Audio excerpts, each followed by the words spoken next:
Boa noite, então, para oficialmente. Obrigado, professor Érico Felinto, pela presença aqui com a gente no segundo encontro do grupo de leitura do livro Neo-Humano, e obrigado a todos que estão aqui participando. Espero que seja um encontro positivo. Passo, então, a palavra para o professor Érico. Oi, gente, boa noite, tudo bem? Bom, parece que hoje é bem grupo de estudos, né? Então, o número caiu um pouco ainda em relação ao encontro passado. Eu lembro que eu acho que a gente tinha o quê? Talvez 8 pessoas, mais ou menos, né? Mas eu acho que foi produtivo aquela primeira sessão. A gente está lidando, né, com um livro que é um livro muito grande e que trabalha com muitas questões diferentes. Então, eu não sei se... Eu lembro que o Fabrício estava aí no primeiro encontro, mas eu não lembro se a Thelma estava. Não, né? Porque eu dividi em 2 partes, né? Como o livro é muito grande, eu falei um pouco sobre a primeira parte do livro, mais ou menos até, sei lá, página 100 e poucos, 200, nem lembro direito. E hoje iria tentar cobrir o resto. Mesmo assim, é muito material, muito conteúdo. Eu acho assim, eu vou repetir uma coisa que eu falei na primeira vez, porque eu acho que é importante a gente estar consciente disso. O livro da Lúcia é um livro denso, mas ele é basicamente assim, um livro que fala de outros livros. Então, ele tem, eu diria assim, 80% do livro, na verdade, ela traz a bibliografia, né, que ela estudou, que ela trabalhou sobre o tema, e ela vai apresentando essa bibliografia. Então, não é um livro exatamente assim que tem... se eu fosse dizer assim, tem teses muito originais no livro. Tem 2 coisas, eu acho, que são assim as contribuições mais pessoais, mais individuais dela. Uma delas é a periodização que ela faz, histórica, dessas fases da evolução, né, do Sapiens.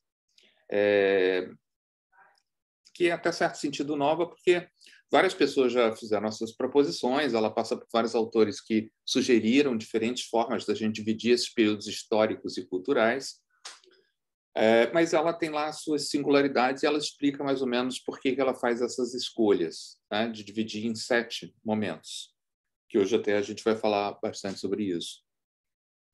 E a segunda coisa é bem simples, na verdade, essa escolha do termo neo-humano, em vez da expressão bem mais comum, que é o pós-humano, que vocês já devem ter ouvido. Tem lá justificativas, né, dela para esse uso, mas, basicamente, assim, eu vejo esses dois pontos como as partes mais pessoais, né, do livro. Então, é difícil fazer uma apresentação exaustiva, exatamente por isso, porque é um livro que vai passar por muitos autores, muitas ideias e, claro, todos eles de uma forma resumida. Mas, vocês veem, são quantas páginas? 400, quase, né? 400 páginas, 350 páginas de texto, onde a gente faz esse enorme passeio por questões que são de ordem tecnológica, biológica, né? Evolutiva, de ciência cognitiva, inteligência artificial. Então, a minha ideia, quando eu pensei o que vai ser legal fazer, né, com o livro, eu pensei que seria legal a gente expandir, ou seja, apresentar assim, só aquelas linhas argumentativas, estruturais mais básicas, mas a partir daí expandir um pouco o universo, porque me parece que é interessante colocar algumas dessas questões em diálogos até mais amplos, para além daquilo que a própria Lúcia trabalha, né, no texto. E aí também, é claro, para quem leu o livro, porque, inclusive, no encontro passado, eu acho, se eu não me engano, ninguém tinha lido o material, mas para quem leu o livro, se alguém tem dúvidas pontuais, a gente pode tentar ir nessas dúvidas pontuais e também esclarecê-las, né? De uma forma assim mais pedagógica. Então, hoje, o que eu tinha pensado para a gente fazer nessa segunda parte, porque eu acho, na verdade, assim, que o legal mesmo vai ser na semana que vem, né? Quando a Lúcia vai estar lá, vai ser um encontro presencial. E eu nem sei se vocês vão poder ir, mas enfim, eu acho que esse vai ser o dia mais rico e mais longo, porque, se eu não me engano, vai de 2 às 6, né? E ela vai poder, então, claro, a própria autora, né, falar sobre a sua obra e explicar alguns pontos que talvez não tenham ficado tão claros. Então, o que eu comecei a fazer hoje foi falar sobre essa divisão, que ela vai trabalhar na segunda parte. Isso que eu estou chamando de segunda parte do livro, tá? Não é que tem a primeira e a segunda, ele não está assim bem dividido, mas eu fiz essa divisão. Então, eu pensei em falar dessa segunda parte do livro, que é a parte onde ela vai pegar vários capítulos para falar dessas 7 etapas. Então, cada etapa delas, inclusive, corresponde, digamos, a uma dessas etapas do desenvolvimento humano. Oralidade, escrita, o surgimento do livro, a cultura de massas, o que ela chama de cultura das mídias. Eu vou explicar por que essa distinção, porque parece que é a mesma coisa, né? Para mim mesmo, está muito próximo a cultura de massas e a cultura das mídias. Depois, a cultura do digital, que, é claro, tem uma singularidade, né? Entre o analógico e as tecnologias analógicas e digitais, tem uma singularidade. E o que ela chama, no final, de cultura dos dados, que seria essa 7ª e última etapa. E eu pensei, claro, vamos falar um pouquinho sobre esse conceito pós-humano e neo-humano. Tá? Então, aí depois disso, a gente pode, claro, se tiver algum ponto específico, se alguém tiver alguma dúvida de uma passagem, de uma questão, né, mais definida do livro, a gente pode entrar nisso. E eu, ao longo da apresentação, vou ler alguns pequenos trechos, bem pequenos, só para a gente também não sair totalmente do livro, né? Para a gente estar assim, acompanhando mais de perto alguns argumentos que ela coloca. Então, acho que uma maneira interessante de a gente começar a lidar com essa segunda parte é falar um pouco sobre o conceito de evolução que está presente, né, ao longo de todo o livro, ao longo de toda a obra. Óbvio que quando a Lúcia fala sobre evolução, né, ela não está se referindo ao conceito de evolução linear. Há muito tempo, eu acho que essa ideia foi abandonada, né? Não é uma evolução assim contínua, em que a gente se encaminha, né, para um progresso cada vez mais aperfeiçoado da existência, da experiência humana. Não, é uma história descontínua, feita de rupturas, de saltos, até de idas e voltas. Uma das coisas que ela fala, por exemplo, citando um dos autores, né, um dos muitos autores que estão no livro, é essa ideia de que sempre existem sobrevivências em cada momento histórico de elementos de períodos anteriores. Parece meio óbvio, mas a gente não pensa muito nisso, né?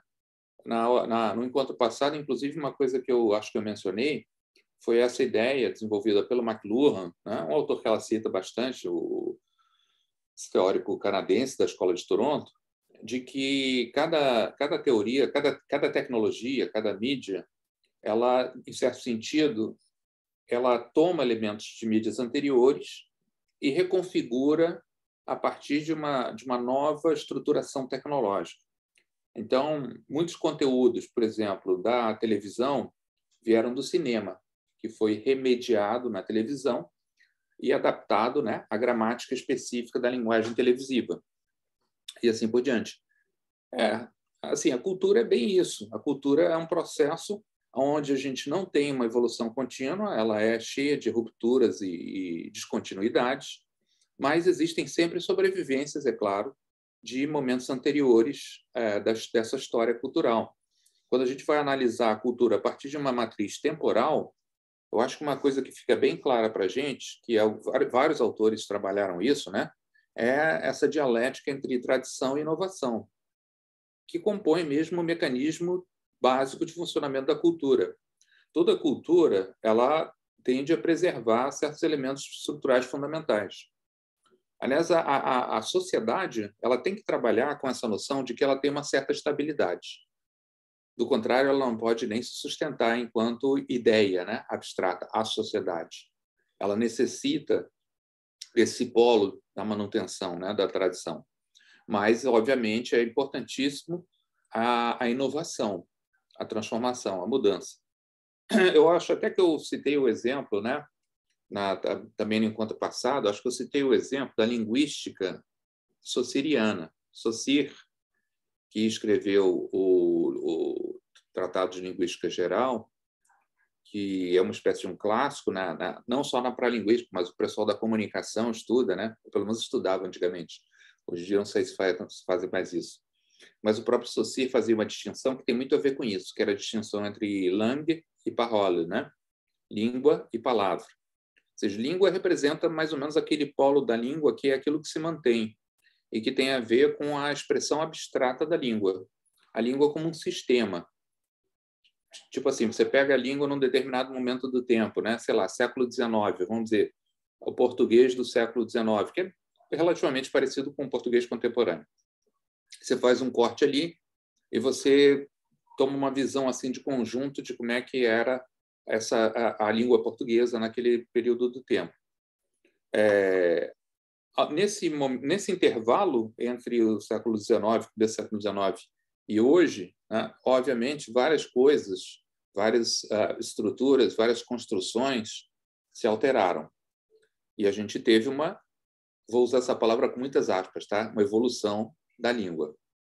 Isso é o que o Saussure chamava a parole, que seja a efetivação concreta, né, do sistema abstrato da língua na vivência cotidiana dos usuários da linguagem. Então, toda a cultura funciona um pouco com base nesse esquema. Um dos pensadores que eu considero até bastante interessante, evidentemente, é um dos muitos que a Lúcia cita do livro, é o Walter Benjamin, né? Filósofo alemão, ligado à Escola de Frankfurt, que para ele era muito importante pensar o funcionamento dessa dialética entre tradição e inovação. Benjamin não era um pensador que desprezava, né, a tradição. Que é um caso até interessante, curioso, porque para Benjamin, como pensador marxista, a ideia de revolução, de mudança, transformação é fundamental. Mas ele levava muito a sério a importância, né, da tradição na constituição da cultura. Então, a primeira coisa que a gente tem que ter em mente é que o que ela vai descrever no livro é esse processo feito de descontinuidades, uma espécie de história que é a maneira como a gente hoje vê a história, né?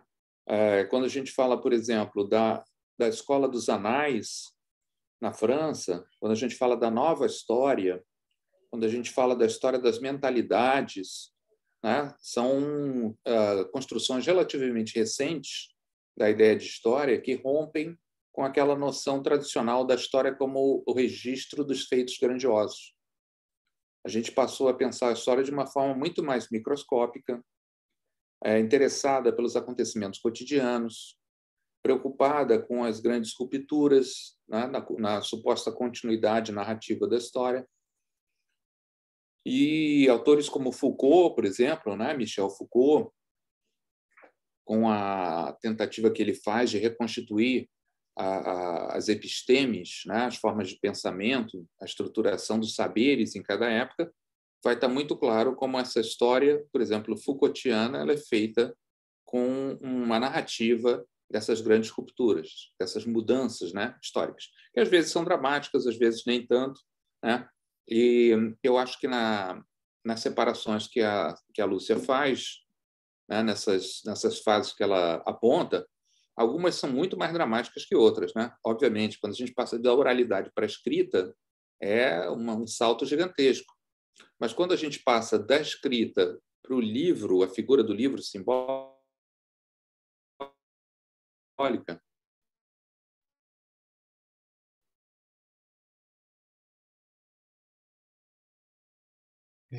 Professor Eric, parece que a gente teve uma pequena queda de conexão. Não sei se está ouvindo a gente. Vocês também tiveram isso, né? Não foi só eu, não. Não Travou. Ele está travado. Só um instantinho, professor. É porque deu uma queda na sua conexão. Se eu puder voltar ali do ponto que você estava falando, que a gente teve da fala para a escrita um grande salto, mas depois ele foi diminuindo. Não, estava falando isso, que esses momentos não são necessariamente todos rupturas tão grandes, né? Então, se a gente tem um grande salto quando a gente passa da oralidade para a escrita, é muito menor quando a gente está falando da diferença entre a escrita e, digamos, a cultura do livro, né? Isso que ela chama a cultura do livro. Porque a cultura do livro pode ser pensada, na verdade, como um desdobramento, né, daquilo que ela chama também da cultura da escrita. Então, acho que um ponto interessante para começar, uma advertência que ela faz no começo disso que eu estou chamando da segunda parte, é a ideia de determinismo tecnológico. Vocês já ouviram essa expressão? Determinismo tecnológico? Alguém sabe o que significa isso, não? determinismo tecnológico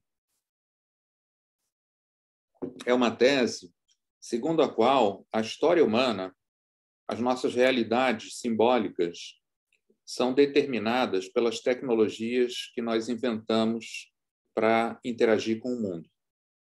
Então, por exemplo, no momento em que a gente inventa a escrita, segundo essa tese do determinismo tecnológico, vários aspectos culturais vão ser determinados por essa nova invenção técnica. Então, por exemplo, o pensamento linear, essa linearidade, a própria história, né? A noção de história. Que a gente pode dizer, existia história antes da escrita? Depende de como a gente interpreta, né? História. Mas é claro que existiam memórias, existiam narrativas do tempo nas culturas primitivas, né? Mas não existia história no sentido moderno da palavra, como essa narrativa linear, né? De uma enumeração de fatos que supostamente aconteceram. Então, nesse argumento, né, do determinismo tecnológico, as tecnologias elas têm um papel fundamental em moldar a cultura. Na semana passada, foi isso ou retrasada? Nem lembro mais. Uma coisa que eu falei, por exemplo, de um autor que também a Lúcia trabalha bastante, né, que é o Friedrich Kittler. Esse é um dos autores que pensa muito fortemente como as tecnologias e suas materialidades vão impactar nas realidades culturais. Então, a própria ideia da interioridade humana, por exemplo, de um espírito humano, né, ela tem a ver com, segundo essa interpretação, ela tem a ver com desenvolvimentos tecnológicos. Por exemplo, a gente inventa a escrita, né, a gente cria uma forma de pensamento que seria diferente da forma da oralidade, na qual o sujeito ganha uma certa distância em relação a si mesmo. Pensa assim, quando a gente escreve, por exemplo, um diário, né? Hoje em dia não é tão comum, mas no século XIX, por exemplo, os diários eram uma forma de escrita bastante tradicional, bastante comum, em que o sujeito registrava a sua vida de uma forma literária. Isso significava o quê? Que eu estou me distanciando da minha experiência, né? Colocando ela no papel. É como se meu espírito estivesse saindo de mim para ir habitar na forma de linguagem literária, né? O livro, o papel. Então, isso para eles significa que as diferentes tecnologias elas vão condicionar formas de pensar diferentes. Então, isso é determinismo tecnológico, né? Quando você pensa, por exemplo, poxa, o livro, por exemplo, ele não tem uma forma, ou a escrita em papel, em papiro, né, por exemplo, não tem uma forma fixa, né? A gente começou usando rolos e depois passamos à forma do códex. Também falamos disso, né, no encontro passado. Então é diferente, claro, você ler um rolo e você ir desenrolando, né, o papiro. É totalmente diferente de você pegar um livro e você virar as páginas. Tem toda uma gestualidade, tem toda uma estrutura cognitiva que é diferente, assim como usar o computador para ler um texto também é muito diferente de você ler um livro impresso, em papel. A Lúcia, como a maioria das pessoas na nossa área, por exemplo, comunicação, se preocupa muito em tomar cuidado com essa ideia de determinismo tecnológico, porque ela tem uma fama muito ruim. Eu discordo, tá, dessa visão. Mas ela tem uma visão, as pessoas durante muito tempo elas encararam essa ideia de determinismo tecnológico como algo negativo, porque era mais ou menos como dizer, olha, o espírito humano, a cultura, ela é condicionada pela materialidade dos nossos aparatos de comunicação. Ou seja, desculpa, só um minutinho. Oi.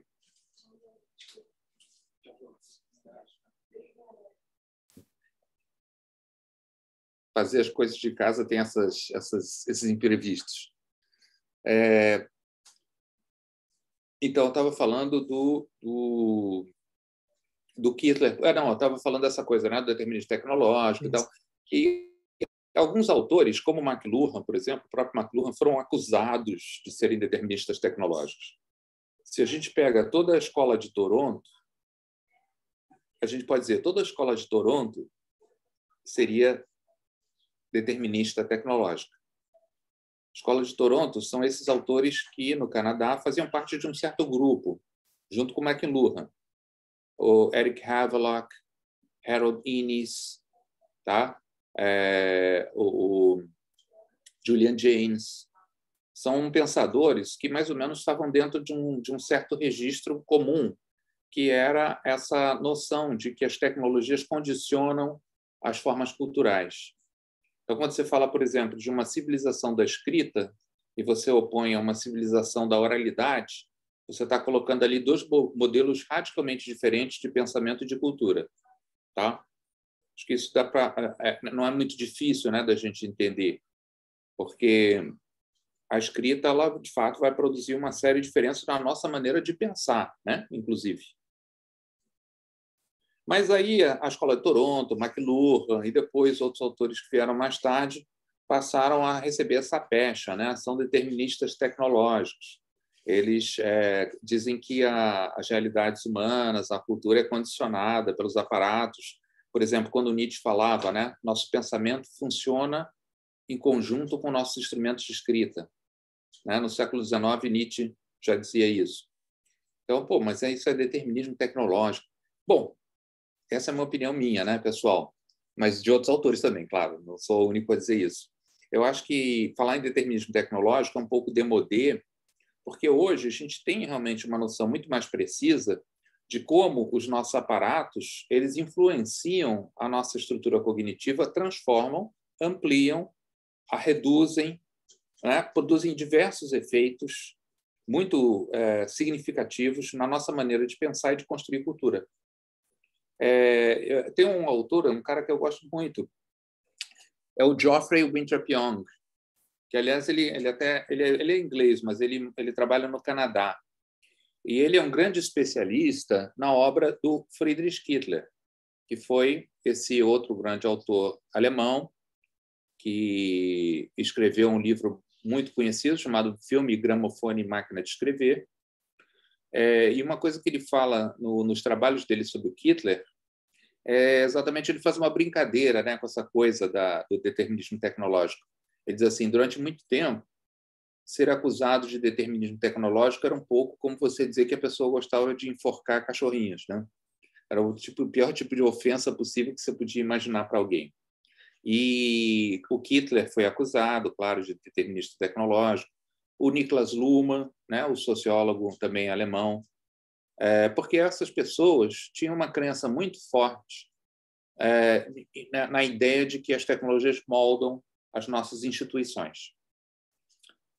Como eu sou um pós-humanista, eu não acredito muito no humano, né? Eu acredito no humano na relação dele com a técnica, porque, para mim, o humano só existe enquanto ser técnico. Não acredito na ideia de um humano puro. Então, eu não vou me preocupar em usar o termo determinismo tecnológico, porque eu tenho muito claro para mim que as formas de tecnologia que eu uso são radicalmente alteradoras da minha cognição. Eu lembro muito bem porque já tenho idade suficiente para isso, né?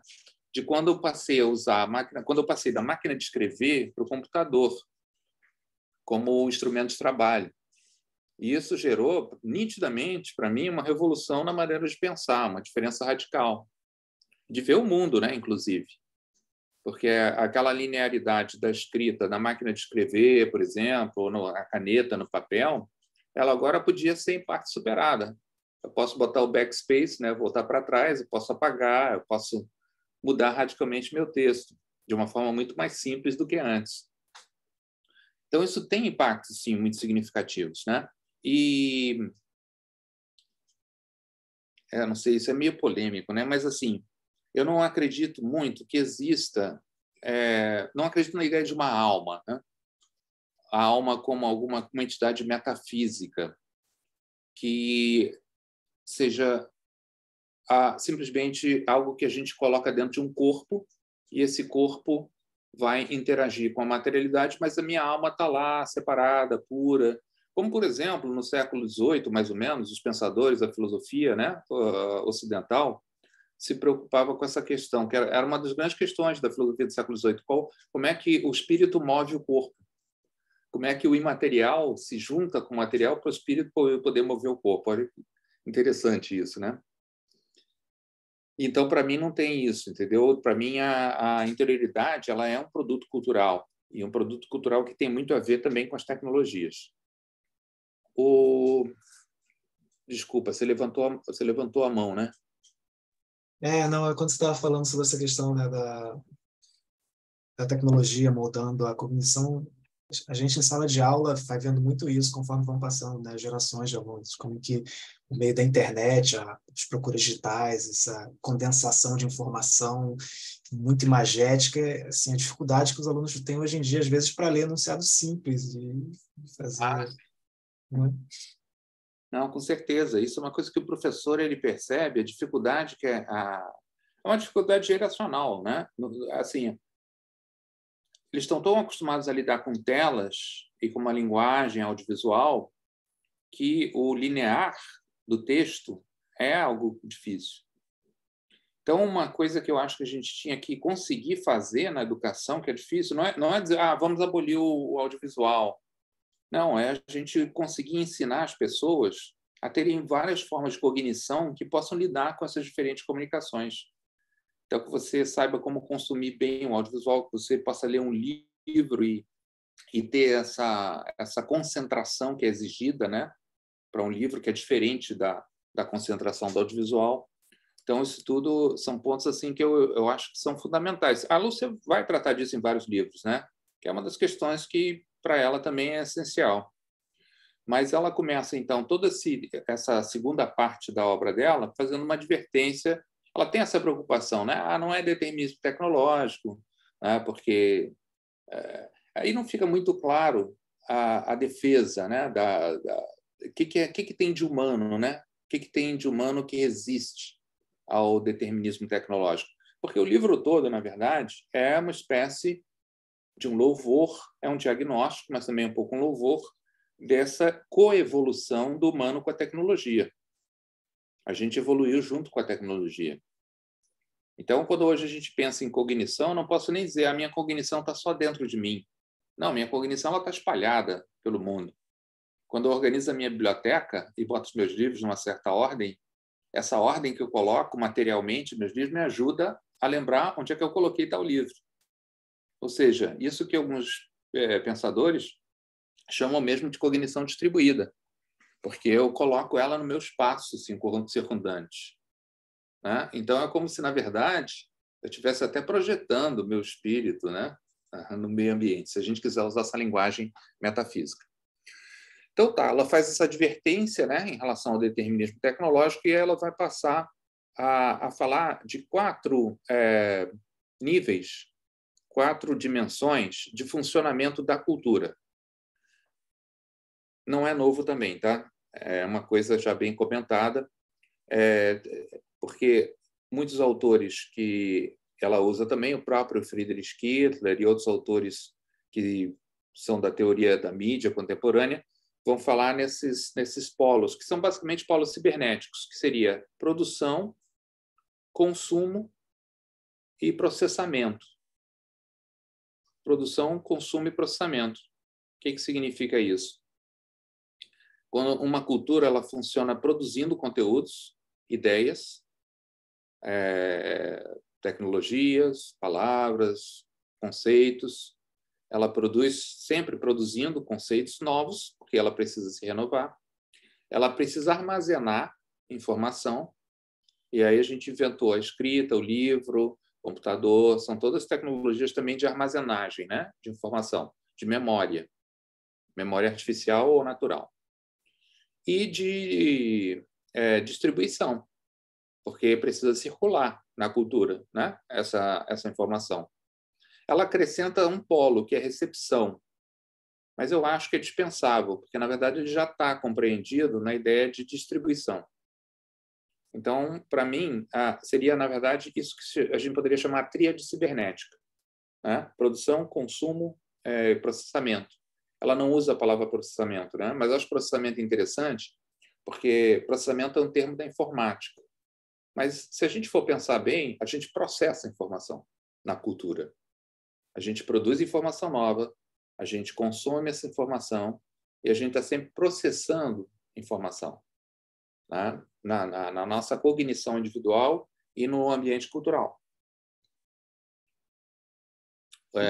Eu não vou lembrar agora quais são exatamente os termos, mas o Kittler fala disso de uma perspectiva bem cibernética, né? Ele diz Verarbeitung é processamento, Speicherung é a memória, né? É o registro. E o outro termo que é Übertragung, que é a distribuição. Esses termos, os ciberneticistas, lá nos anos 50, 60, eles já estavam compreendendo a sociedade e a cultura a partir dessa ideia. E o que os ciberneticistas faziam, né? Eles pensavam a cultura como uma máquina. Norbert Wiener, né? Esses grandes autores aí, pensadores, né? Siegfried Schmidt, tal, eles pensavam a cultura a partir de um modelo maquínico. Então, a cibernética, vejam, não é à toa. Hoje a gente fala em cibercultura, a gente fala em ciberespaço, não é isso? Todos esses termos que têm o prefixo kiber, que é que vem do grego, que significava basicamente o leme da embarcação, a direção, da direção. Então, um cibernético é tudo aquilo que tem a ver com a ideia de uma sociedade dirigida, como uma máquina é dirigida. Os ciberneticistas, para eles, os sistemas orgânicos, eles funcionam de maneira equivalente aos sistemas maquínicos. Você coloca um input, você tem um output, e aí vai ter uma retroalimentação, um feedback. Então, é que nem um organismo, né? Pensa assim, uma célula está num determinado meio que ela tem que interagir com o meio, ela tem que, por exemplo, consumir, sei lá, proteínas e produzir energia, e ela vai responder esse meio, vai excretar substâncias. Então, para eles é como uma máquina que funciona com você dá um input, você coloca algo dentro do sistema, essa máquina, esse organismo vai produzir uma coisa e essa produção vai fazer com que, em seguida, o meio ambiente responda a mim, a retroalimentação, feedback, e assim vai indo, um loop, né, contínuo. Então, para os ciberneticistas e para o pessoal da teoria da mídia, eu diria, né, pelo menos, o pessoal da teoria da mídia alemã, esses pensadores como Kittler, que eu já citei, a sociedade funciona de uma forma maquínica, né? Pode falar. Você acha que nesse sentido, né, assim, de cyber como, né, esse direcionamento, né, que é o homem controlando a máquina, com a chegada dos algoritmos e agora mais recentemente com a inteligência artificial, isso está começando a mudar, uma vez que a gente já não consegue mais dominar completamente esse processo de direção? Na verdade, assim, quando os ciberneticistas falavam desses temas, eles estavam mais preocupados em desenvolver mecanismos de controle do próprio humano, né? Por exemplo, o Norbert Wiener, a ciência da cibernética para ele era uma ciência do controle do humano, não necessariamente assim a ideia totalitária, né, de você controlar as pessoas, mas de desenvolver sistemas que fossem eficazes para interagir com o humano e produzir resultados. A história da cibernética é uma história muito interessante, mas ela é muito estranha porque ela está ligada à guerra. Essas figuras, Claude Shannon, né, o Norbert Wiener, eles todos estavam envolvidos no esforço de guerra, da Segunda Guerra Mundial. E o Wiener, por exemplo, trabalhou no desenvolvimento de sistemas que visavam acoplagens mais eficientes por exemplo, dos caras que estavam no avião com a metralhadora, os aviões, e ele desenvolvia, então, ideias, sistemas, mecanismos que facilitassem a acoplagem do homem com a máquina, para que fosse mais eficiente. Então, na verdade, a cibernética, como fala o título do próprio livro do Wiener, né, do livro principal dele, seria a ciência do controle do humano, mas nesse sentido, de uma eficácia na relação do humano com seus aparatos, com as máquinas, né, etc., entendendo que o organismo tem um funcionamento que, para eles, é análogo ao funcionamento de um aparato maquínico. Então, por isso que os ciberneticistas eles eram obcecados com a ideia do termostato. O termostato é um aparato que responde sempre ao meio ambiente, não é isso? Ele ajusta a temperatura por exemplo, num ar-condicionado. Ele ajusta a temperatura baseado no feedback que ele vai receber dessa temperatura do ambiente. Então, para os ciberneticistas, a questão era essa, né? Como desenvolver técnicas eficazes de você ter uma sociedade funcional, uma sociedade harmônica, uma sociedade que tivesse uma boa conexão com os seus aparatos tecnológicos. No Chile, por exemplo, essa é uma história que pouca gente conhece. No Chile, um grande ciberneticista inglês foi contratado pelo governo do Salvador Allende para criar uma espécie de central de governo cibernética. Uma experiência muito inovadora na época, em que era tipo, parecia a sala sabe aquele filme Star Trek, né? Jornada das Estrelas. Você tinha uma sala de controle em que o governo tinha vários controles para determinar, por exemplo, questões de economia, de produção agrícola e tal. E isso era uma ideia de uma espécie de uma sociedade cibernética. Então, se você vai, por exemplo, lá no museu, o museu lá em Karlsruhe, na Alemanha, né? O ZKM, Centro de Arte e Mídia de Karlsruhe, você tem lá uma reconstituição de como era essa sala, que foi uma experiência que eles fizeram, né? Nessa época no Chile, com esses aparatos, com essa noção, né, de uma analogia entre o funcionamento da sociedade, do organismo, com o funcionamento das máquinas. Tem um livro muito bom sobre isso, que o cara conta, né, essa história, dessa experiência. Antes do golpe, né, no Chile. Qual? Você lembra o nome desse livro? O nome do livro... Espera aí, que está aqui.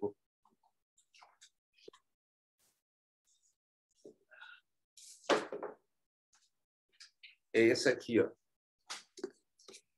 Cybernetic Revolutionaries, Revolucionários Cibernéticos, da Ana Medina. Tecnologia e Política no Chile de Allende. Uma história muito interessante, porque, claro, tem toda uma série de componentes tecnológicos, biológicos e políticos, né? Do contexto da época. Uhum. Fabrício? Você tem uma pergunta? Eu estava lembrando aqui, você está falando de cibernética e tal, eu estava lembrando de uma canção de Gil, né? Num disco ao vivo dele, de 71, alguma coisa assim. O nome do disco é Gilberto Gil ao vivo mesmo. Onde ele começa a narrar um encontro com um amigo dele chamado César, acho que é um período que ele trabalhou na Gessi Lever, né? Porque ele fez administração de empresas. Aí vai narrando essa história toda, né? A música, antes de cantar mesmo, é tão grande essa narrativa que a música eu acho que tem uns 8 minutos, alguma coisa assim. Aí onde ele vai falando, né, que o César apresentou para ele a cibernética, e aí ele leu um livro e tal, aí começou a pensar na tal ciência dos computadores, né? Uma explicação bem simplista e tal, e falava justamente sobre essas possibilidades de controle, né? Uhum. E daí que a música fala sobre isso, né? Vai extrapolar sobre relações do humano com a máquina e tudo mais. Mas o interessante é que a palavra controle está presente, né? E Gil é aquela pessoa que sempre se conectou, né, com essas experiências, até chegar no digital e tal, né? Com a questão da internet. Então, sempre foi um interessado nesses temas. Aí eu lembrei disso, né, que já tinha esse burburinho da cibernético nos anos 70, né, com ecos óbvios lá dos 60, né? A galera da Tropicália, né? Eles sempre foram muito antenados, o Caetano, o Gil, e caras que liam as coisas assim mais Humberto Eco, cibernética, eles leram tudo isso. E veja, foi uma época assim que eu acho que foi muito fascinante, muito rica. Anos 60, 70 veio um pouco assim na consequência desse movimento intelectual que começou lá na Segunda Guerra Mundial, com uma verdadeira revolução tecnológica, porque aí você vai ter o nascimento de uma certa vertente da eletrônica comunicacional, você vai ter o uso do radar, uma série de tecnologias que foram desenvolvidas para a guerra, mas que depois a gente incorporou na vida da corrente da sociedade tecnológica. Então, a teoria matemática da comunicação, Claude Shannon, que a gente aprende. Eu falo a gente aprende porque eu estudei isso na faculdade. Eu não sei se hoje as pessoas ainda, se na teoria da comunicação se fala sobre isso. Esses autores todos que fizeram parte desse mundo em que eu acho que tinha um certo otimismo, sabe? Que a gente perdeu um pouco. Um otimismo em relação ao desenvolvimento técnico. Uma certa visão assim até meio utópica, né? Do futuro tecnológico. São ideias assim perigosas. Depois a gente pode falar por que são perigosas, mas também tem uma certa beleza nisso, né? Que esses autores puderam desfrutar nesse momento. O Flusser também, né? E como entusiastas de uma verdadeira revolução técnica que eles estavam vivendo. Estava lá no centro do furacão. Então, o que a nossa amiga, a Santaella, vai fazer nessa segunda parte do livro é marcar os diferentes estágios dessa evolução que ela considera que sejam importantes de tratar. Sociedades da escrita, sociedades orais, antes e pós-Gutenberg, e depois o período que a gente poderia chamar um período pré-digital, e depois o período digital. Antes disso, antes de começar essa história, ela vai falar, porque assim, tem um elemento central, né? Em todo esse percurso que ela faz, muito longo, né? Histórico, em todo esse percurso tem uma continuidade. E essa continuidade é a ideia da linguagem. A linguagem seria, claro, o elemento central para o nosso desenvolvimento cognitivo e que vai resultar no nosso desenvolvimento tecnológico. A linguagem é uma enorme revolução cognitiva. Claro, semântica também, semiótica, né? Mas fundamentalmente uma revolução cognitiva. Porque com a linguagem, o nosso cérebro se reconfigura, a nossa forma de lidar com o mundo se reestrutura. Eu não estou nem dizendo que não tenha propriamente linguagem no mundo animal, né? Hoje em dia, por exemplo, quando a gente fala de estudos animais, que é uma coisa que a Lúcia passa assim também muito rapidinho, mas é toda uma vertente, né, contemporânea, estudos animais, que se interessa em identificar como que no mundo animal já existe, possivelmente, um nível de sentido. Ou seja, a gente já poderia até falar em cultura no mundo animal. Pelo menos, por exemplo, nos primatas, né? Para os pássaros, né? Não sei se vocês sabem disso, mas corvos, por exemplo, que resolvem problemas altamente complexos, que têm formas de simbolização e comunicação. Então, eu acho que quando a gente fala nessa separação, mundo animal, mundo humano, a gente não pode falar de um abismo ontológico. A gente tem que falar em graus de simbolização, graus de cultura diferentes. E hoje vários etólogos vão dizer que a cultura já começa no mundo animal. É claro que a linguagem produziu uma diferença significativa para o humano. A comunicação, a linguagem, a simbolização complexa gerou, né, digamos assim, aquilo que a gente entende como nosso mundo. O nosso mundo humano, a nossa cultura. Bom, antes dela entrar nessas 7 fases históricas, ela vai fazer um preâmbulo em que ela vai dizer, antes da linguagem, já havia, claro, um esboço da linguagem, que a gente pode encontrar nos primatas, né? Que era o mimetismo. Essa ideia de que a imitação é um mecanismo que tem muito a ver com a origem da cognição típica que depois vai resultar na linguagem complexa. Então, mimetismo, imitação, é uma coisa que ela fala lá na página 121 do livro, né? Que ela diz, somos seres da linguagem, é verdade.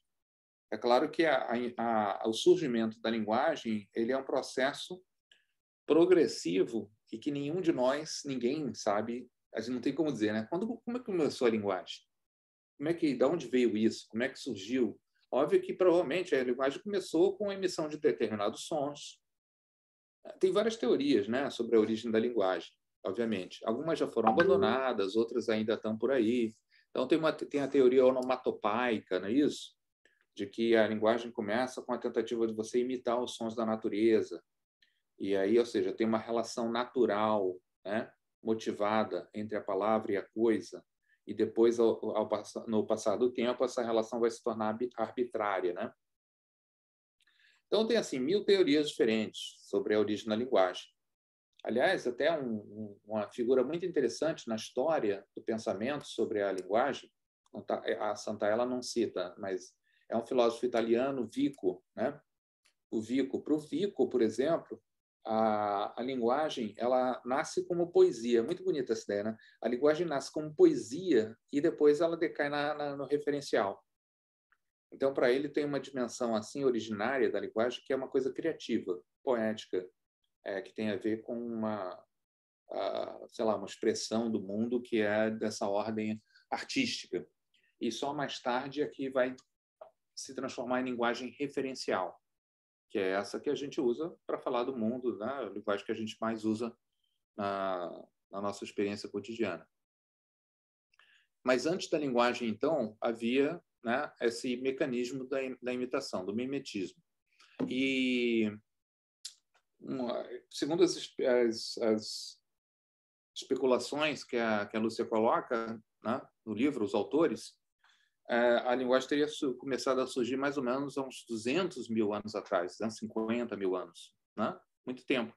Então, parece que tem uma distância gigantesca entre o surgimento da linguagem, a linguagem falada, e depois a escrita, que teria vindo muito mais tarde, né? Vou ler para vocês um trecho, tá? É o finalzinho desse capítulo 4, lá na página 121, que ela está falando dessa questão da linguagem, a importância da linguagem em todo esse percurso evolutivo dos sapiens, né?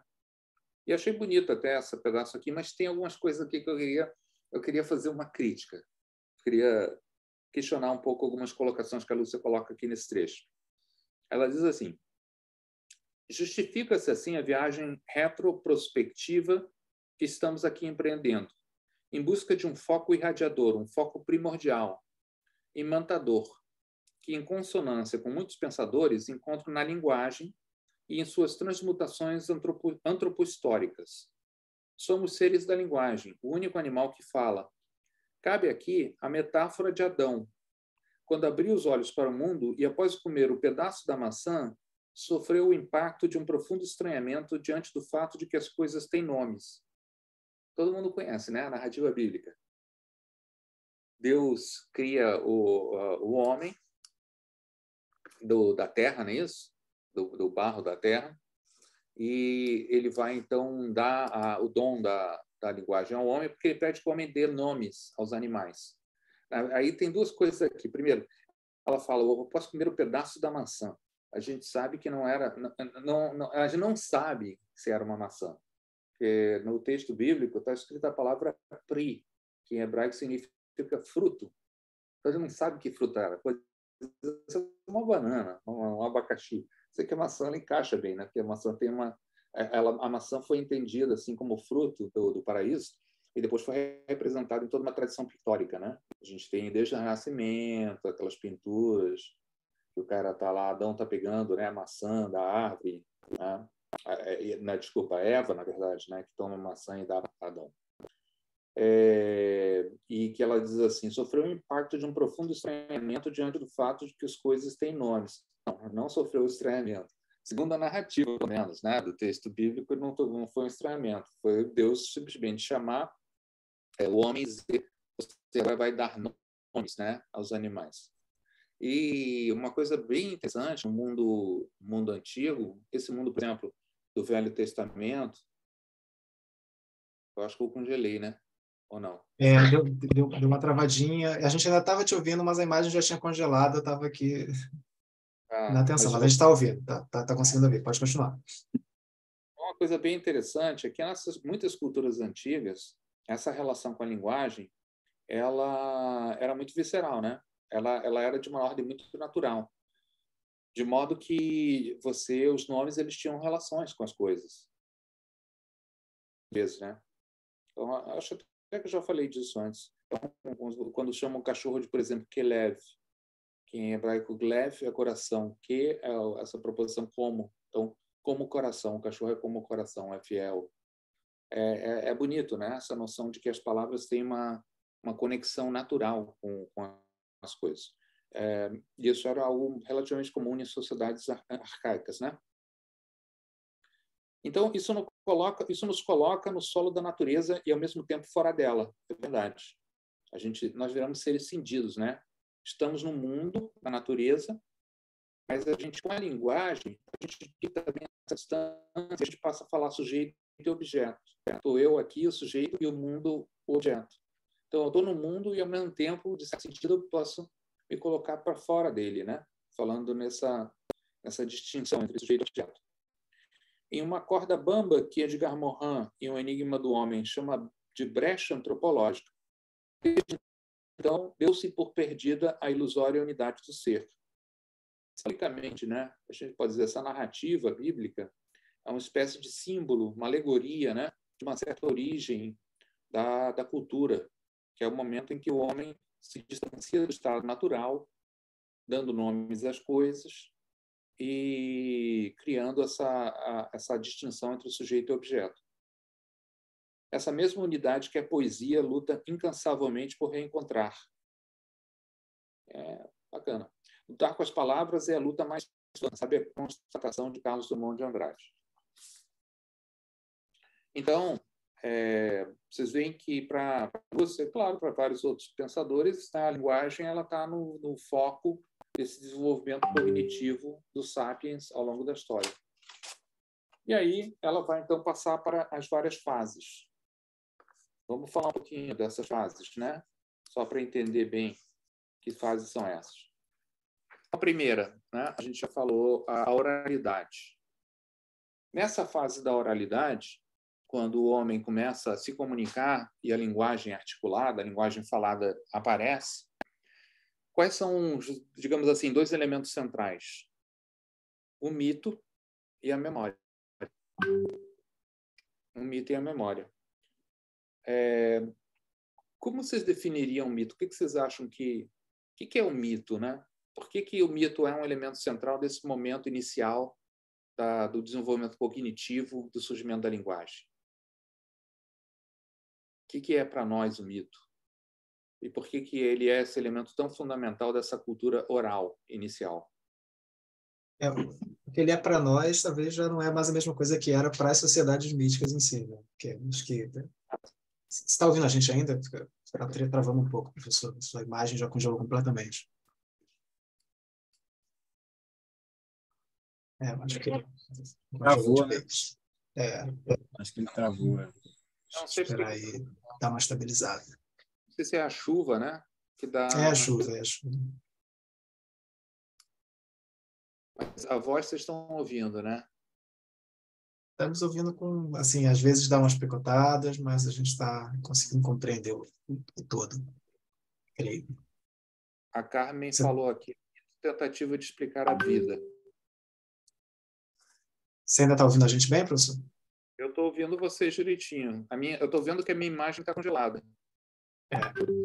Bom, como eu estava dizendo, para nós, assim, né, pelo menos assim, depois de Platão, a coisa dessa oposição entre logos e mitos que se dá, o mito eu acho que vai perdendo essa função mais totalizante que ele tinha para as sociedades míticas, né, como um discurso, como a Carmen falou, né, de tentar explicar a vida, que englobava ao mesmo tempo uma dimensão de culto, mas também uma dimensão de sentido, uma dimensão de narrativa, de arte. Sim. Eu acho até assim que o mito, mais do que uma tentativa de explicar a vida, o mito ele é geralmente a explicação de alguma origem, né? De algo no mundo. Então, se você for ver lá os mitos, por exemplo, gregos, né? Os mitos latinos, você vê que eles tentam, na maioria das vezes, explicar a origem de algo. Por exemplo, a origem das estações, a origem, por exemplo,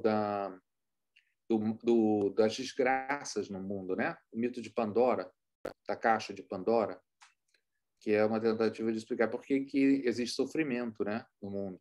Aquele mito de que Pandora tem aquela caixinha que estão guardadas ali dentro todas as benesses, todas as alegrias, todas as felicidades do homem, e a Pandora abre a caixa e tudo escapa, né? E resta na caixa só a esperança. Sim, os mitos eles têm essa característica de tentar explicar para a gente como alguma coisa emergiu, como algo veio à luz. E o mito é uma primeira tentativa, inclusive, de pensar o mundo, de racionalizar o mundo. As pessoas, o mito é uma coisa da infância da humanidade. Eu não vejo bem assim. O mito ele já é, digamos, uma espécie precursor da ciência, porque ele é uma tentativa já de a gente fazer alguma narrativa que produza sentido sobre o mundo.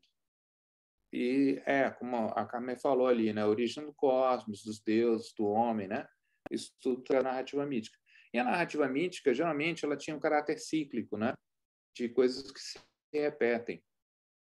Então, ela era muito própria das culturas, o mito era muito próprio das culturas orais, porque ele eram histórias que se contavam repetidamente, que tinham essa natureza cíclica, que refletiam os ciclos do mundo, que eram de ordem explicativa e que serviam como uma espécie de memória inicial. Antes de haver a história, digamos assim, havia o mito. A história surge com a escrita, né? Antes da história, havia o mito, que era essa transmissão oral e a explicação das realidades do mundo. Até agora eu tô congelado, não sei se eu... Deixa eu ver se eu desligar a câmera e voltar, se... A gente está ouvindo ainda com uma voz bastante picotada, mas imagem mesmo a gente não tem, não.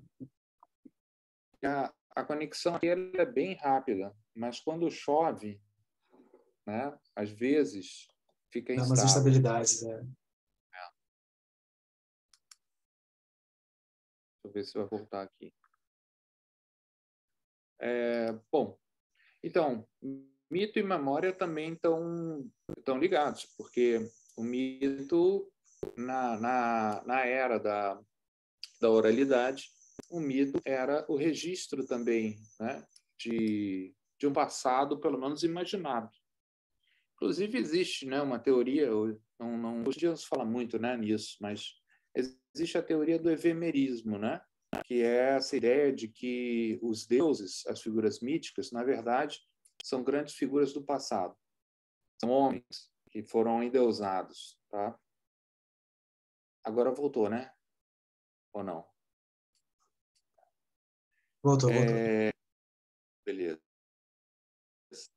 Então é isso, assim, nesse capítulo ela vai falar da oralidade, do mito, da memória, está alguns autores como Roland Barthes, Walter Benjamin, que são autores que pensaram o tema do mito, às vezes de forma tão diferente que é até estranho colocar eles no mesmo capítulo, porque quando o Roland Barthes, por exemplo, fala de mito, o entendimento que ele tem dessa palavra é muito diferente daquilo que a gente normalmente pensa, né? O Roland Barthes pensa mito sobre um outro registro, que é um registro semiológico. Para ele, no livro dele, né, que chama Mitologias, também é um livro que a gente costumava ler na Faculdade de Comunicação.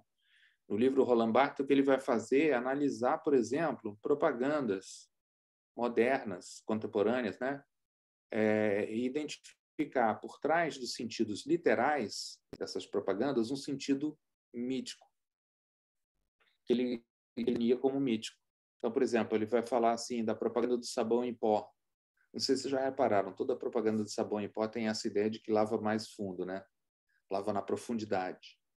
Então, para o Roland Barthes, isso é uma espécie de mito que acompanha um sentido semiológico, um sentido inicial, semiológico, e o mito seria essa construção, né, secundária, mítica, que toda propaganda, toda midiática tem.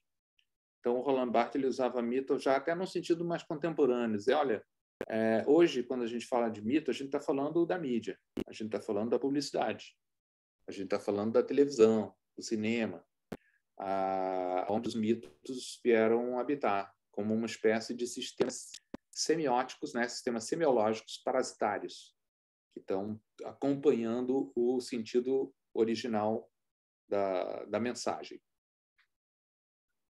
Tá?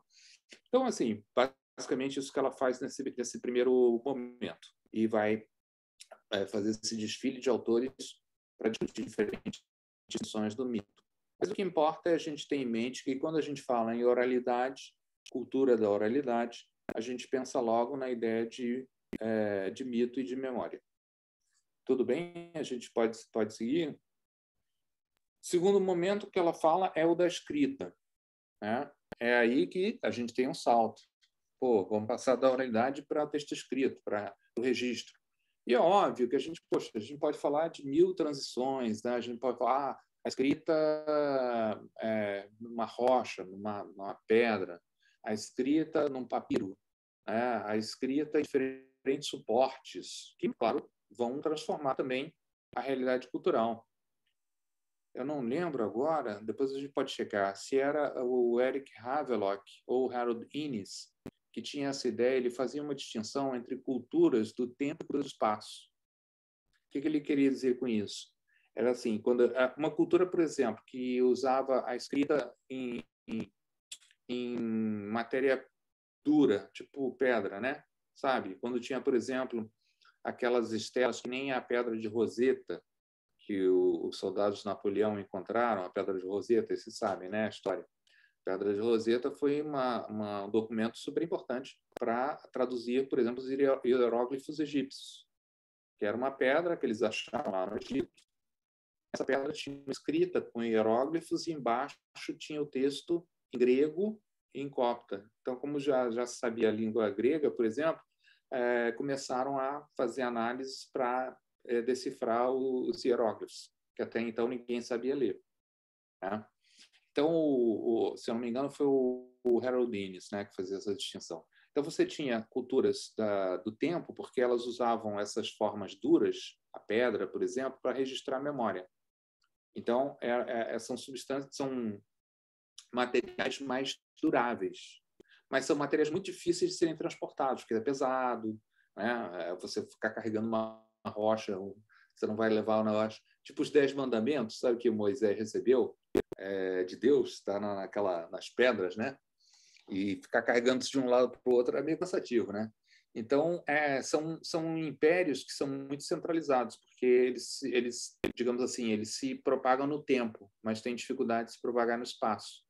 E as culturas que depois vieram a trabalhar com papel, documentos, né, em papiro, etc., são o que eles chamam de culturas do espaço, porque são materiais fáceis de você transportar.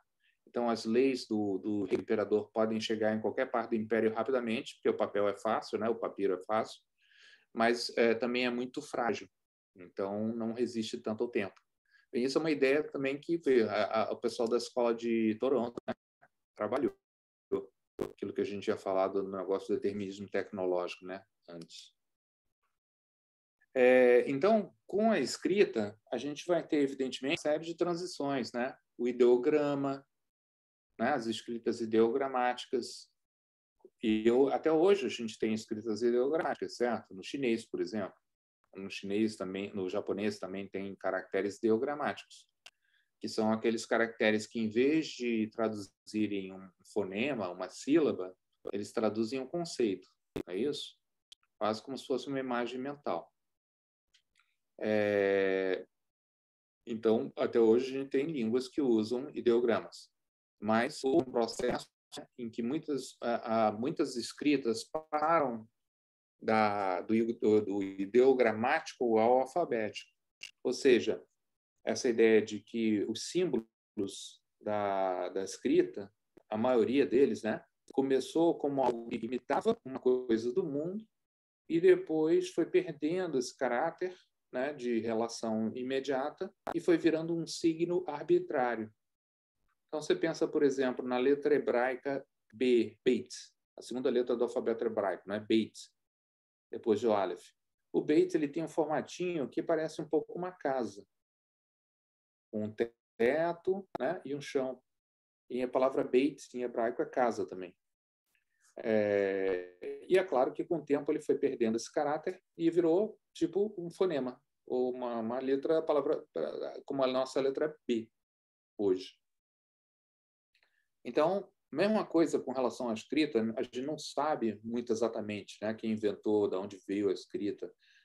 Existem o alfabeto fenício, que depois daria origem aos caracteres gregos. Enfim, é um daqueles mistérios que se perde no tempo. Mas o que acontece quando a gente passa da oralidade para a escrita? Qual a consequência central que a Santaella vai explorar no livro? A nossa memória pode ser, então, externa. Em vez da gente depender da memória pessoal, da gente depender do mito, da oralidade, a gente pode, então, ter a memória registrada em materialidade, em documentos. Isso, é claro, é uma transformação significativa, né? Inclusive porque, a partir daí, a humanidade vai ter uma forma muito mais eficaz de avançar tecnologicamente. Porque você pode escrever um livro de engenharia, você pode escrever um livro de ciência, e esses livros eles vão permanecer através dos tempos e servir como materiais para posteriores desenvolvimentos cognitivos. Isso foi um grande salto em relação à transmissão oral, né, de informação.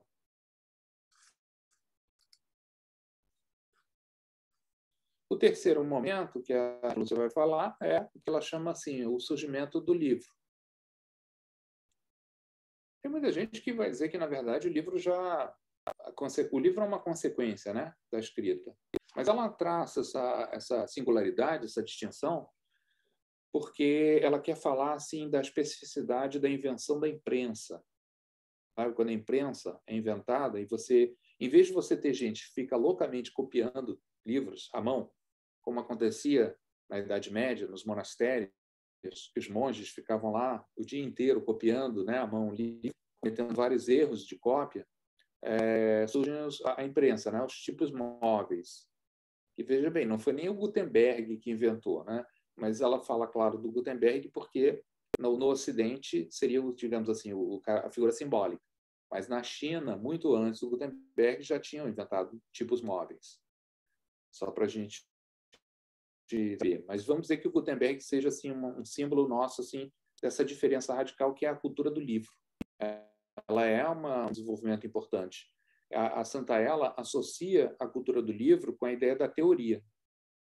Tá? Quando o livro se torna um bem comum na cultura, a gente passa a ter uma forma de pensamento teórico. A gente vai fazer mais ciência, a gente vai fazer mais história, a gente vai ter uma transmissão de informação muito mais eficiente. Tá? O livro vai ser, digamos assim, um grande símbolo da transmissão cultural de informação.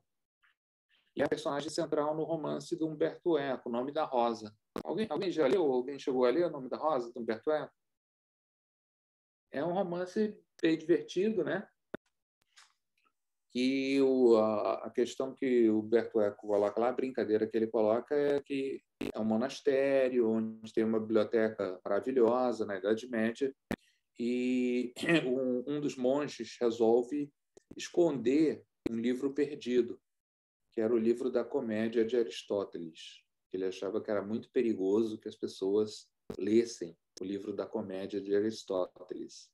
A gente tem, por exemplo, até hoje a gente tem o livro do Aristóteles, que é a Poética, né? O livro vai falar da tragédia, da epopeia, mas não fala da comédia. E ele era um cara que achava que o riso era muito perigoso. E realmente né? Se a gente for pensar bem, o humor, o riso são muito perigosos. Então, ele esconde da biblioteca esse livro perdido, né? Que está lá, a cópia lá, apesar de ser um livro perdido, e toda a história, então, gira em torno disso. Você vê que é um romance que mostra a centralidade do livro como objeto cultural para a nossa cultura ocidental e ao longo, né, de boa parte da nossa história. Assim, eu estou indo bem rápido, tá? Porque, na verdade, se vocês forem pegar, né, obviamente, se alguém for ler o livro depois, vocês vão ver o nível de detalhe, né, que tem aqui, os vários autores.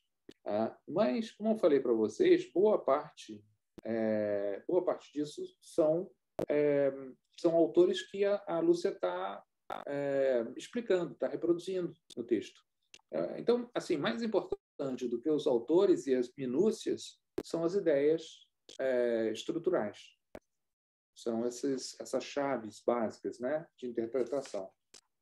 Eu não sei o que está acontecendo, porque eu não consigo sair aqui do grupo, mas vocês estão ouvindo sem interrupção? A gente está ouvindo. Só o vídeo que está congelando mesmo. Da outra vez não aconteceu isso, né? Engraçado. Qual é a quarta etapa? É a cultura de massas. Isso que ela chama cultura de massas. Tem a ver com a Revolução Industrial, tem a ver com o surgimento do jornalismo, tá? São talvez até a gente poderia dizer isso que ela está chamando de cultura de massas aqui, seria também uma etapa posterior da escrita, em que, depois da invenção do livro, a gente passa a ter a possibilidade de reproduzir em larga escala, a produzir muitos livros, a produzir muitos documentos, né? Depois que a imprensa surge, né?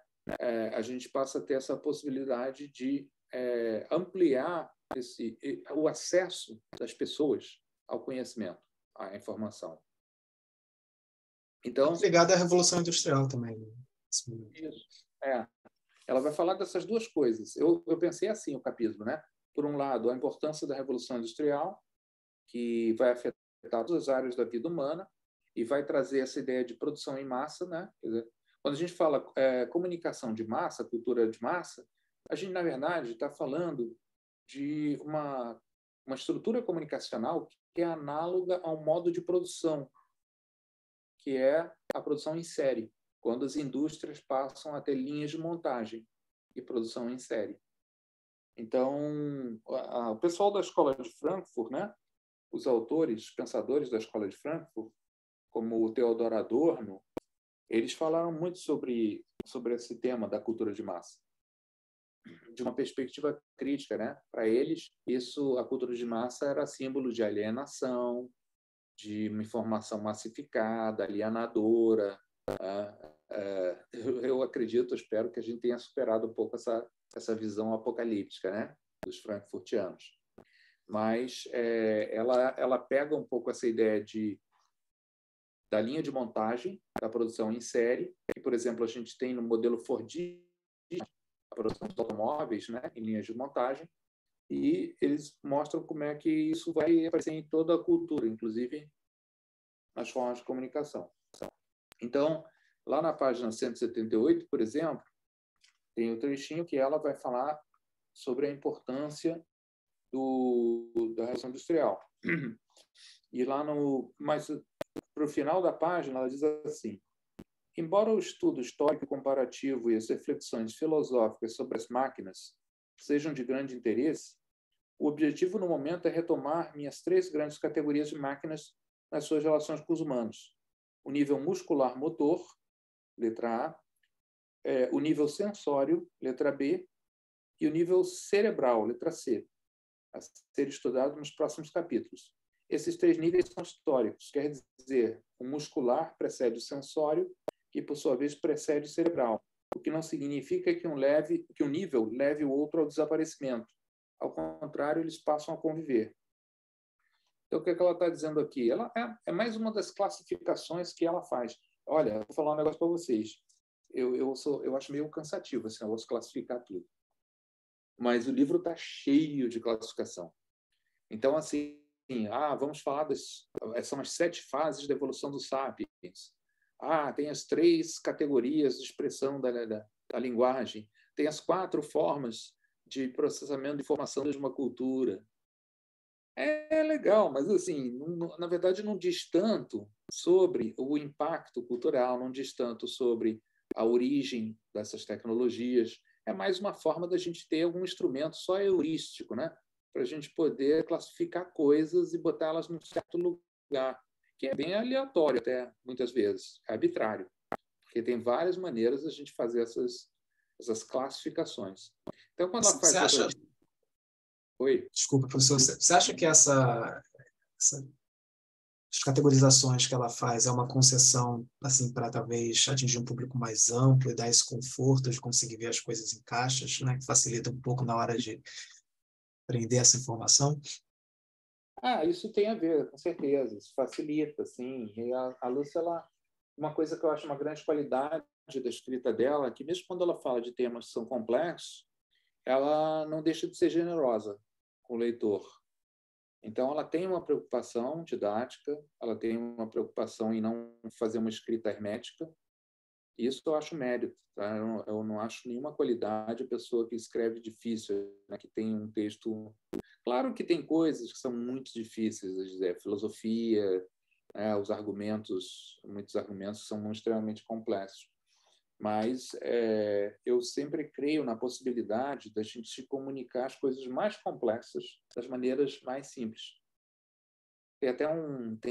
Na internet tem uns canais do YouTube que eu gosto, que ele faz um negócio muito legal, assim, tipo física quântica explicada em diferentes níveis. Não sei se vocês já viram isso. É muito legal. Aí tem um vídeo que aparece um físico, né? E o físico vai explicar para uma criança de 5 anos, 6 anos, sei lá, 8 anos, não sei, o que é física quântica. Depois ele vai e explica para um garoto no 2º grau.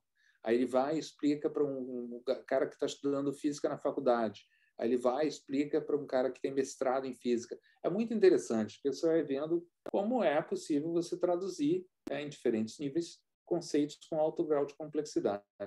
Então, esse é o mérito que a Lúcia tem no livro dela. E quando ela fala dessas distinções aqui, é claro que elas fazem sentido, né? Sei lá, a gente pode falar, tem máquinas que, obviamente, vão lidar com o meu sistema muscular e motor, né? Por exemplo, a roda é uma extensão da perna, não é isso? Nesse argumento mesmo da escola do quando o McLuhan falava, né? As tecnologias como extensões do homem. A roda é uma extensão da perna, a chave de fenda é uma extensão do braço, sei lá, assim por diante. E vai ter tecnologias que são sensórias, né? Porque elas vão lidar com os nossos sentidos, como, por exemplo, sei lá, o cinema, por exemplo, né? Que vai trabalhar com o sentido da visão e da audição.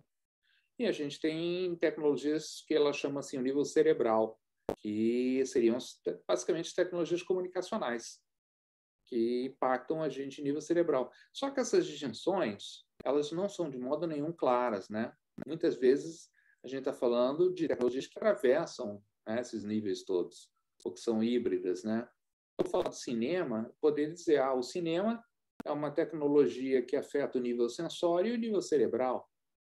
Tá? O cinema faz isso, afeta a minha sensorialidade, afeta meu psiquismo, afeta meu pensamento. Tá? Aliás, um filme, cara, muito legal, né? Que eu acho que joga com essa ideia é Laranja Mecânica, baseado no Kubrick, né? No romance do Laranja Mecânica é um filme em que tem aquela cena clássica, né? Que o personagem, o protagonista, ele é tipo um rebelde, né? Tipo um hooligan, né? E aí o governo vai programar o cara. Então tem aquela cena muito chocante que eles colocam um aparato assim que mantém o olho dele aberto, ele não pode fechar o olho, e ficam passando para ele cenas de filmes de violência, de ultraviolência, enquanto injetam, né, substâncias químicas no cara para tentar desprogramar ele para a violência. E é muito interessante porque, para mim, essa cena é uma metáfora do poder que as tecnologias sensórias de som e de imagem, como o cinema, por exemplo, elas têm para moldar o nosso psiquismo, para moldar a nossa imaginação. Muito legal. E agora, então, a gente falou da cultura de massas, né? O jornalismo é um ponto importante da cultura de massas, que é o momento em que a sociedade vai passar a ter uma espécie de instância, né? O quarto poder, que se chama, né? Uma instância que reflete, né, a própria sociedade, que coloca em questão os grandes temas da sociedade, o jornalismo. Aí, depois da cultura de massas, a gente chega na cultura das mídias. A mim também não é muito fácil entender essa diferença entre cultura das massas e cultura das mídias. Mas eu acho assim, que o que ela quer apontar é o seguinte: a cultura das mídias seria uma sofisticação da cultura das massas, que acontece mais ou menos por volta dos anos 60 e 70. E as duas características que tem essa cultura das mídias seriam a ideia da globalização, que é algo relativamente novo, né? A globalização, e a ideia do moderno, da pós-modernidade, junto com o surgimento dos aparelhinhos portáteis, da portabilidade. Então, headphones, né? Aparatos que a gente usa no nosso cotidiano, que são portáteis. Então, para ela, que distingue esse momento da cultura das mídias, nos anos 60 e 70, seria, por um lado, essa ideia de uma globalização, ou seja, o mundo começa a se tornar meio que uniforme. McLuhan falava no termo aldeia global, não é isso? Para definir esse mundo globalizado. Aldeia global, porque você está numa ponta do mundo e 10 minutos depois que acontece alguma coisa, na outra ponta você já está sabendo, pelos meios de comunicação, pelos jornais, pela rádio, pela televisão, etc. E com isso, o mundo vai se tornando cada vez mais parecido, porque os costumes, os hábitos, as informações vão sendo partilhadas por essa grande aldeia global graças às tecnologias eletrônicas. Então, talvez valha a pena a gente ler um trechinho pequeno desse argumento que ela coloca, que está na página 192 do livro. 192 do livro. Ela diz o seguinte, ela vai falar dos grandes abalos sísmicos na cultura do século XX, que são abalos que, segundo ela, acontecem no campo da epistemologia da ciência. Não precisa nem falar, né? Muita coisa. Genética, física quântica, tudo que vai começar a se envolver a partir dos anos 50, 60, 70, tecnologias nucleares, etc. No campo da crítica da modernidade, porque é o momento em que surge essa ideia, né, do pós-moderno. Se vocês quiserem, eu posso até... Se vocês acharem que é importante, depois eu posso explicar o que é pós-moderno, essa diferença entre relação à modernidade. Então, o campo da crítica da modernidade, né, pós-modernidade, com seus diferentes nomes, muito notável entre os anos 70 e 90, no campo da tecnologia, que é o impacto crescente da intervenção do computador. Quando começa a aparecer o computador, quando começa essa coisa informática, né, a se configurar, e com isso também esses pequenos gadgets que vão fazer parte do nosso cotidiano. Relógio digital, Walkman, sei lá, essas tecnologias aí que hoje já estão superadas, né, em certo sentido. Então, basicamente é isso, cultura das mídias, essa distinção que ela faz tem a ver com esse movimento de globalização e com a pós-modernidade. Em seguida, vem a cultura digital. Finalmente, a gente chega na cultura digital. Por que tem essa distinção? Aí é muito claro. Aí eu concordo, é muito fácil perceber. Porque a gente passa de um mundo em que as tecnologias dominantes eram de forma analógica para um novo mundo em que as tecnologias são da estrutura digital. Ou seja, a gente agora vai estar lidando com tecnologias do binário, é isso? Código binário, 0 e 1. Informática, digitalização. Tudo vai passar pelo filtro digital. Então, por exemplo, o filme, que era a película, aquela materialidade analógica da película, a gente agora não tem mais. O filme vai virar bits e bytes no computador. Mesma coisa com a música, mesma coisa com o texto, a escrita, né? Que sai do livro para o PDF, sai do livro para o e-book. Né? Então, tem uma cisura aí, né? Muito clara, que é esse novo modelo tecnológico que é o mundo digital. E com ele vem junto algumas categorias. Hipermodernidade. Né? Eu não sei se eu gosto dessa palavra, mas hipermodernidade. É tão moderno que é hiper. Quer dizer, na verdade, o que hipermodernidade está dizendo é que é a aceleração. A gente está vivendo uma cultura onde tudo é tão acelerado que a gente não consegue nem absorver as informações. A gente vive nessa aceleração cada vez mais forte, constante, isso que alguns autores chamaram de hipermodernidade. Acho que, de certa forma, é uma sensação que lá no começo do século XX já se tinha, né? Se pega o futurismo, a ideia deles era essa. Né? E você tem um livro muito legal, que é O Cinema e a Invenção da Vida Moderna, que os autores vão falar como é que o cinema ele é contemporâneo de uma série de invenções que vão categorizar essa hiperaceleração da vida moderna, já no começo do século XX, final do século XIX. O bonde elétrico, os carros, os automóveis, né? Que vão acelerar o ritmo da sociedade, da vida. para muitas pessoas isso vai se tornar intolerável. É um choque contínuo de percepção que é muito incômodo, né? Uma passagem de um mundo em que você tinha muito mais lentidão e tranquilidade para um mundo todo acelerado. E outro termo também importante que ela usa é do líquido, né? A liquidez.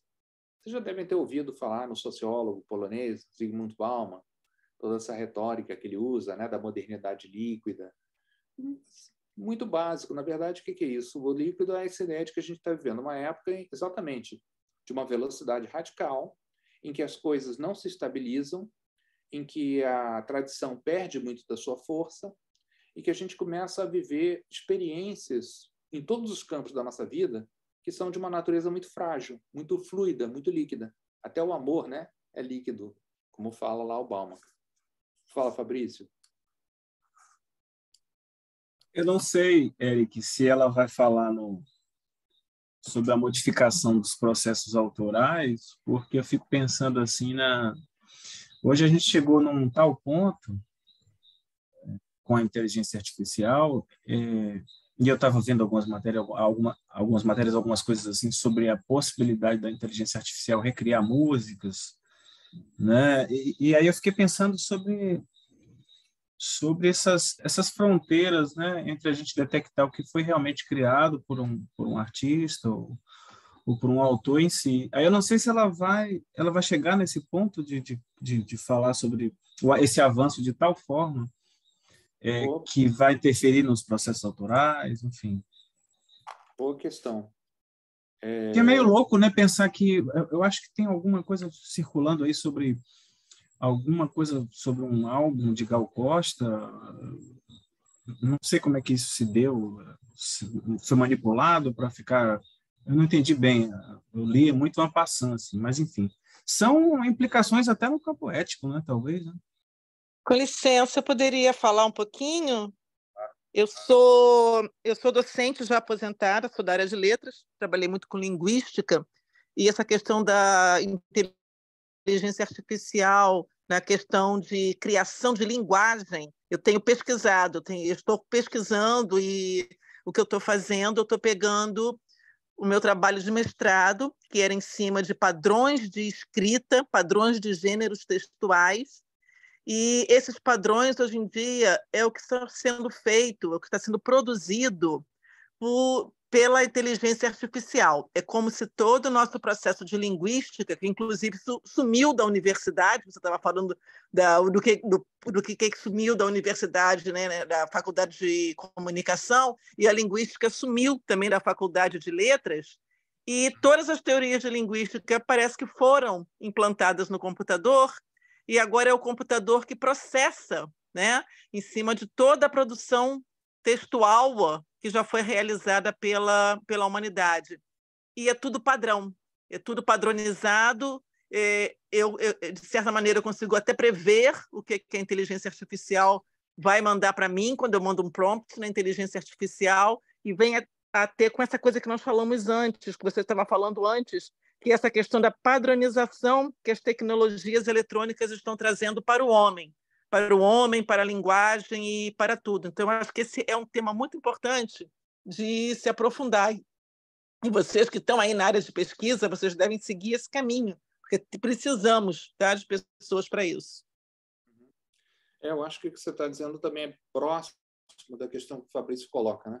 Porque a gente está vivendo hoje uma cultura em que a gente se defronta com esse problema o que é originalidade, o que é autor, numa época em que não só tem muita cópia, mas que tem a inteligência artificial intervindo até na maneira de escrever, né? Os textos que as pessoas vão produzir. Então, ela não fala muito disso, não. É muito pouco material que tem de reflexão sobre esse tema da ideia da autoria, do original. São temas super candentes, né, hoje. Mas acho até que eles exigem livros inteiros só para a gente discutir essa questão. E se a gente for adotar uma perspectiva histórica, que nem essa que a Lúcia adota no livro dela, é claro que a gente vai perceber, por exemplo, que antes da modernidade, a figura do autor também era muito significante. Tanto que você tinha, né, uma prática muito comum era você escrever um livro e atribuir para um autor inventado ou para um autor famoso. A autoria era um negócio muito pouco importante, né, no mundo pré-moderno. Então, a ideia de originalidade, de autoria, são coisas que surgiram, basicamente, num momento moderno e que hoje, novamente, a gente começa a colocar em questão. E não é só por causa das tecnologias, não. É porque mesmo na literatura, nas artes, né, se começou a pensar esse tema da ideia de que a literatura ela é intertextual, de que todos os autores eles vão escrever, claro, com base naquilo que eles assimilaram de todas as leituras que eles fizeram. Cara, esse é um campo gigantesco. A gente pode dar um seminário inteiro só sobre isso. E aí vamos falar de autores como Harold Bloom, vamos falar de pensadores que tocaram nesse tema, né, da questão da autoria e nessa ideia do esgotamento das narrativas. Humberto Eco, por exemplo, foi o cara que disse: todas as histórias já foram contadas, agora resta apenas a gente reescrevê-las. Depois de 2000 anos de história, como se não tivesse mais nada muito novo, né, para a gente dizer. Então, hoje, essas tecnologias elas realmente colocaram em questão vários desses conceitos. E nós, professores, né, você, provavelmente, o pessoal que trabalha com digital humanities, né, o pessoal está citando aqui, uma questão fundamental é essa, do ensino e da produção textual. A gente, por exemplo, tem programas que procuram cópias, né, procuram plágio. Mas a gente não tem programas ainda para dizer com exatidão isso aqui foi escrito por uma inteligência artificial e não por um aluno. Talvez a gente até consiga identificar, mas vai ficar cada vez mais difícil. Então, eu acho meio assustador, porque é o seguinte: quando as tecnologias digitais apareceram, o pensamento era: agora estamos livres para sermos criativos. Os trabalhos braçais vão ser executados pelas máquinas e nós poderemos ser seres criativos, fazendo arte, trabalhando no ócio da criatividade. E aí a máquina vai fazer isso também? Pô, o que vai sobrar para a gente? A gente vai ficar fazendo o quê? Vamos botar um capacete de realidade virtual e ficar imaginando mundos, né, possíveis. Mas não, é um negócio sério, tem um lado assim, muito assustador. E, é claro, tem todo esse debate, eu não vou entrar nisso, mas tem todo esse debate dos perigos, né, da inteligência artificial. Não sei se vocês sabem, o Elon Musk, ele mesmo, né, o Elon Musk é um cara que tem muito claro para ele essa preocupação com o surgimento de uma inteligência artificial autônoma, né, que, evidentemente, possa se destruir, se dedicar à destruição da humanidade. Do perspectiva da máquina, não tem muito sentido mesmo, né?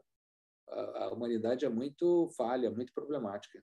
Então, para as máquinas, talvez fosse interessante elas se reproduzirem sozinhas e tocar o terror humano, acabar com os homens. Bom, a gente está um pouco perto, né, do horário. Deixa eu só terminar, então, esse último ponto, e aí a gente pode rapidamente fazer, se tiver alguma outra questão mais pontual, a gente pega. O último momento que a Santa investiga é a cultura dos dados. Ou seja, dentro do digital, da tecnologia digital, ela aponta para esse último momento específico, que é um momento do digital, que é essa cultura em que tudo está centralizado na informação. Ou seja, a gente tem um gigantismo, né, dos dados, a acumulação absurda de informação na internet, de empresas que compram informação de pessoas, que compram dados. A gente tem tecnologias descentradas, não tem mais uma visão assim da internet como constituída por centros, né? Ela está em toda parte, né? Está descentrada. Algoritmos, né? A cultura dos algoritmos, que são essas estruturas, essas fórmulas maquínicas para identificar padrões, para produzir tarefas, né? Maquínicas, por exemplo, algoritmos de reconhecimento facial, é isso que as máquinas usam, por exemplo, para reconhecer uma pessoa. E, é claro, a inteligência artificial. Todas essas características que viriam nesse segundo momento do desenvolvimento do digital. E que a gente lida, acima de tudo, eu acho que é a questão central para ela, o tema da inteligência artificial. E o chamado problema da consciência, né? Não sei se vocês sabem, nas ciências da neurologia, nas ciências da filosofia da mente, né? Tem essa coisa que se chama the hard problem, o problema duro, difícil, né? Da consciência. Porque Esse é um grande mistério, explicar a consciência humana. E explicar a consciência humana tem a ver também com a ideia do que é inteligência artificial. Saber se uma máquina tem consciência ou não. Tem uma autonomia, né, que seria a gente dizer, ela é um ser senciente, consciente. Então, são problemas que estão interligados. A investigação da natureza da consciência, a consciência vem do cérebro, a consciência emerge do cérebro, como é que ela emerge? O que é exatamente a consciência? A gente não sabe também direito. Então, esse chamado hard problem, né, da consciência vem paralelamente ao tema da inteligência artificial. E no finalzinho do livro, a Lúcia vai explicar por que ela usa neo-humano, tá? Em vez de pós-humano. É muito simples, pelo que eu entendi. Pode ser que eu tenha entendido errado. Mas pelo que eu entendi para ela, simplesmente ela usa neo-humano porque a palavra pós-humano, por exemplo, ou transhumano, são palavras que apontam para uma ideia de como se não tivesse mais o humano. Tipo assim, a gente ultrapassou o humano, então não tem mais humano. A gente está vivendo uma outra situação, né, que é o pós-humano. Ou então o não humano. Mas ela diz, não, é humano, porque o humano sempre teve relação com a tecnologia, sempre foi definido com a tecnologia, mas agora vamos chamar ele de um neo-humano. É um outro tipo de humano que a tecnologia se tornou tão visceral, tão preponderante, que mais do que nunca é claro como o humano se constitui em cooperação com a tecnologia. E pronto, isso. Vou ler só o último parágrafo do livro, para a gente fechar. O último parágrafo, que é a conclusão, né, do livro, que diz assim: não há respostas acabadas para o montante desses desafios. Veja, né, aquela estratégia assim, autoral, vou terminar sem terminar, deixando a coisa em aberto, né? Porque, claro, são muitas questões, muitos temas assim que podem ser desenvolvidos. Nesse momento de concluir, entrego-me a modéstia e humildade de não apresentar soluções peremptórias. Sim, o livro foi escrito para nos colocar no fio de uma navalha que nos leve a pensar. Nas palavras de Peirce, e a Santa Helena é uma grande semioticista, né, grande conhecedora da obra do Peirce, Charles Sanders Peirce, é preciso distender o arco do pensamento com atenção no olhar e energia nos braços. Pensar é uma maneira de agir, pois nos arranca de ilusões reconfortantes e de nostalgias regressivas. A potência do real consiste em sua insistência em subsistir. É dessa insistência que se nutre o pensamento. Unir forças coletivas por uma avaliação lúcida da realidade, conjugada à responsabilidade ética, pode abrir caminho para um resgate e permanência de tudo aquilo que o Sapiens sempre teve de melhor e que não deve se perder. Só isso poderia dar garantias para a nossa sobrevivência. Vem que ela conclui com uma nota assim um pouco nostálgica, né? Saudosista, no sentido de afirmar, olha, tem coisas no Sapiens que a gente deve preservar ao longo dessa grande história, né? Então, o neo-humano vai ser novo, mas é importante que a gente, nesse neo-humano, se dê conta de elementos centrais ou essenciais que constituem mesmo o próprio núcleo, né, da experiência do humano. Perfeito. Mas Depois dessa longa corrida, não vou tomar mais do tempo do professor Eric, que já tem que partir, disse que tem que sair minutos antes, então agradecer muito a presença dele aqui nesses 2 dias, e conversando com a gente sobre esse livro, preparando um pouco a gente para esse debate com a Lúcia Santaella na semana que vem. Agradecer a presença do público, né, tanto os que estão assistindo agora com a gente, quanto aqueles que vão assistir, né, depois, online, que entraram, tiveram que sair mais cedo. E lembrar vocês, então, que no dia 18 a gente volta a estar reunido presencialmente na Casa Disso, quem puder, com transmissão para o YouTube.